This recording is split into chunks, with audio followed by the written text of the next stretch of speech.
महिला reservation bill pay parliament में अब चर्चा शुरू हो गई है, लेकिन सवाल यही है कि विपक्षी पार्टियां या इंडिया ब्लॉक इस पूरे मुद्दे पे क्या रुख अपनाने वाला है। हमारे साथ हैं आम आदमी पार्टी के सांसद संजय सिंह। सर, सीधा सवाल, चर्चा शुरू हो गई है, आप लोगों ने कहा समर्थन करेंगे, फिर कई सारे विरोध के स्वर उठ रहे हैं। इंडिया ब्लॉक की जो पार्टीज हैं वो विमेन रिजर्वेशन बिल पे क्या स्टांस अपनाएंगी पार्लियामेंट में? देखिए, ऐसा है कि ये बिल जिस स्वरूप में आया था, यूपीए की सरकार जब इसको लेके आई थी तो उसमें कोई डीलिमिटेशन, सेंसस, इसको लटकाने की कोई योजना नहीं थी।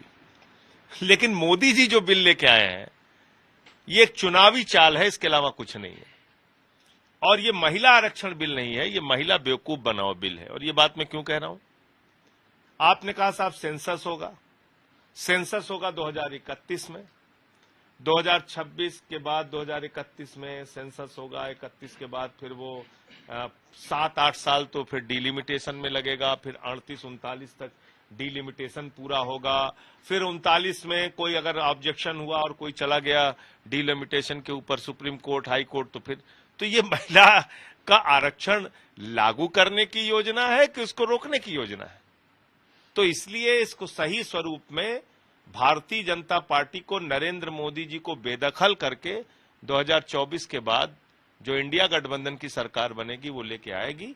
लेकिन कोई ब्लेम, कोई दोष इंडिया गठबंधन के ऊपर न लगने पाए, इसलिए इन तमाम विरोधों को दर्ज कराते हुए, नरेंद्र मोदी जी की चुनावी चाल को देश के सामने उजागर करते हुए भी हम लोग इस बिल के समर्थन में वोट करेंगे। आप कह रहे हैं कि आज जो इंडिया दलों की बैठक हुई है उसमें तय हो गया कि वोटिंग तो आप समर्थन में करेंगे लेकिन विरोध जरूर दर्ज कराएंगे। मोटे मोटे तौर पे यही तय हुआ है कि इस बिल का समर्थन करेंगे। ठीक है। सोनिया गांधी जी ने भी चर्चा के दौरान ये बात दोहराई है कि इसको तुरंत लागू करने की जरूरत है और साथ में ओबीसी समाज को लेकर जो कहा कि इंडिया गठबंधन के सारे दलों ने एक मत से ये बात कही और स्वीकार करी कि नरेंद्र मोदी जी की मंशा महिला आरक्षण बिल लागू करने की है ही नहीं, ये सब ने माना।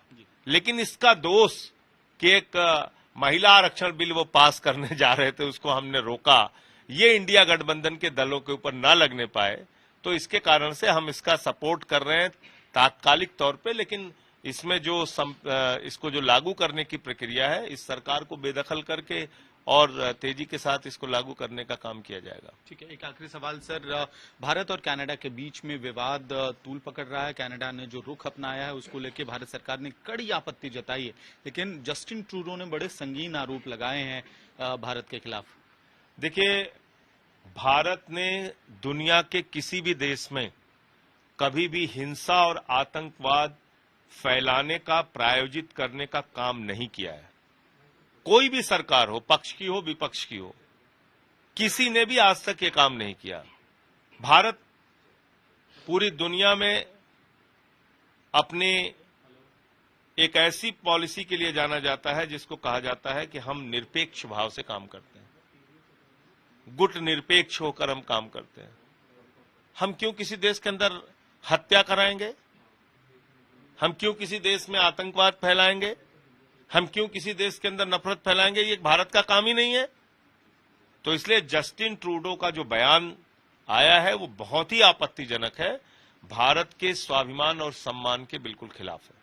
हमसे बात करने के लिए बहुत बहुत धन्यवाद। तो इस वक्त की बड़ी खबर ये है कि इंडिया ब्लॉक की पार्टियों में सहमति बन गई है।